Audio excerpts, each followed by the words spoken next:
সোমবার রাতে আওয়ামী লীগের কর্মীদের সঙ্গে ভার্চুয়াল বৈঠকে বসলেন বাংলাদেশের প্রাক্তন প্রধানমন্ত্রী শেখ হাসিনা।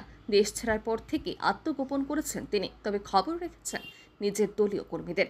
প্রতিবারের মতো এবারও হাসিনার ভাষণে ফুটে উঠল আত্মবিশ্বাস।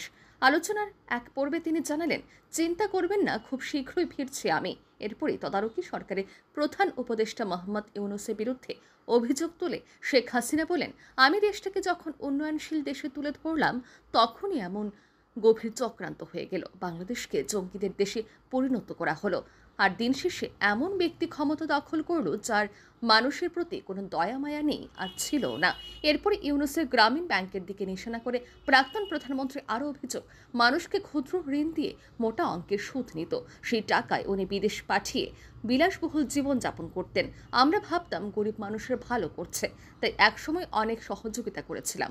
পরে সেই মানুষের টাকা নিয়ে তছরূপ করেছে। ওনার ক্ষমতার লোভী আজ বাংলাদেশ চলছে। উল্লেখ্য, এই দিনের এই 1 ঘন্টা 11 মিনিটের ভাষণ পর্বে নিজের বক্তব্যগুলি রাখার পাশাপাশি শহীদ দলীয় কর্মীদের পরিবার পরিজনদের আকুতিও শোনেন হাসিনা। আলোচনার এক পর্যায়ে তাদের উদ্দেশ্যে প্রাক্তন প্রধানমন্ত্রী বলেন, আল্লাহ হয়তো আমায় কোনো মহৎ কাজ করার জন্যই এখনো বাঁচিয়ে রেখেছেন। আপনারা চিন্তা করবেন না, খুব শীঘ্রই আমি আসছি।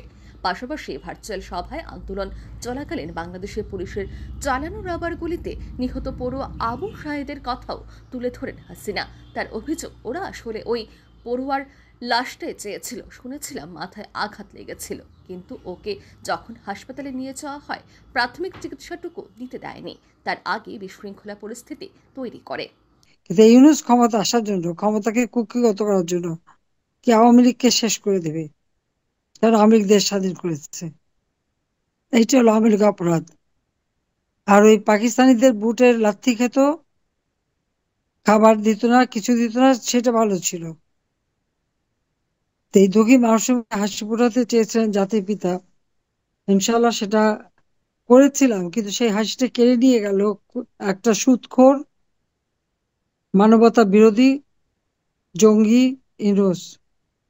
যে বিচার একদিন হবেই হবে।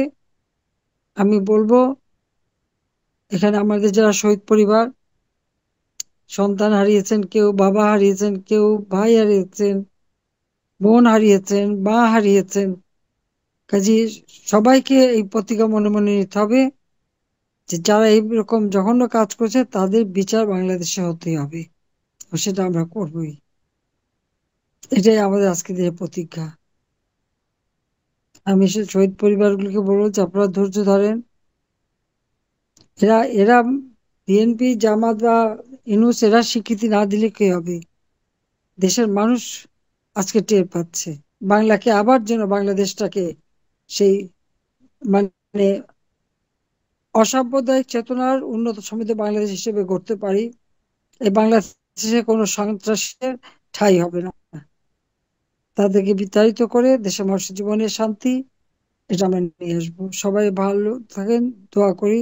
জয় বাংলা, জয় বঙ্গবন্ধু, বাংলাদেশ চিরজীবী হোক। রিপোর্ট আর ই নিউজ।